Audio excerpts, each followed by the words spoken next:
GVL Narasimha Rao, containing damage in Karnataka, the key challenge for the BJP in these elections?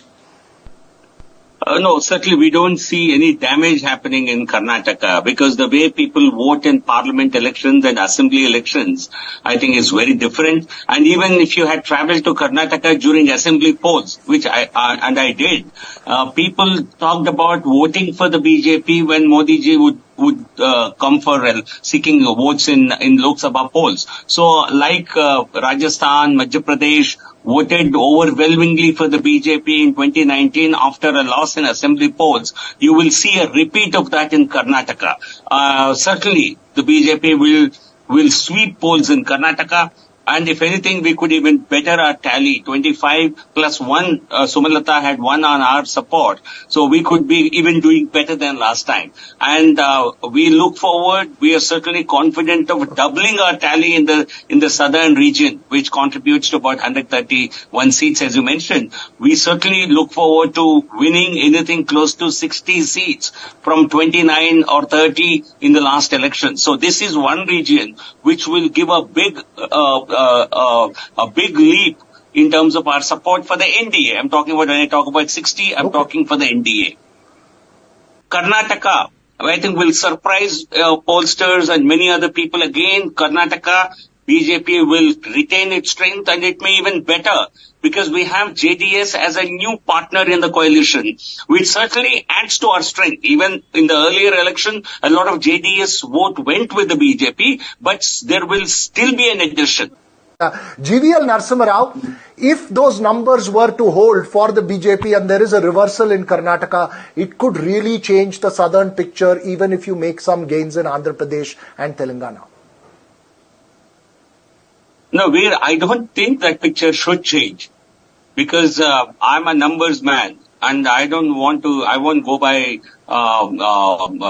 political speculations. Just look at the numbers. Look at the vote shares. The BJP polled 52% in the last 51.4%. The JDS polled about 9.7%. Together, in 2019, we polled 61% votes together against 32% of the Congress party. Congress is struggling in 30%. And even in assembly polls, where they secured a big majority, the Congress has polled only 42%. And even in the assembly polls, the combined vote share of the BJP and JDS is well above 50%. So I don't see any numbers going down, while the contest may have become a little more tougher on some seats because the Congress has become more resourceful, so to say. But I don't see the numbers going down by a wee bit. But let's see, because even the trouble is that with Karnataka, we saw last time in 2019 that on paper numbers never really translate into actual results. Last time Congress plus JDS ended up getting routed by the BJP, which crossed 50% vote share in 2019. And the other concern, GVL Narasimha Rao, very briefly, is faction fight within the BJP. Is there still friction within the BJP which could really cost you big? Because the one factor that's often been the disaster factor for the BJP in Karnataka has been faction trouble. No, where you see, obviously in political parties, I think you do have certain internal problems, and in the run-up to Karnataka Lok Sabha election, we did see some of those. But my experience has been these incidents do not generally impact the outcome of Lok Sabha elections.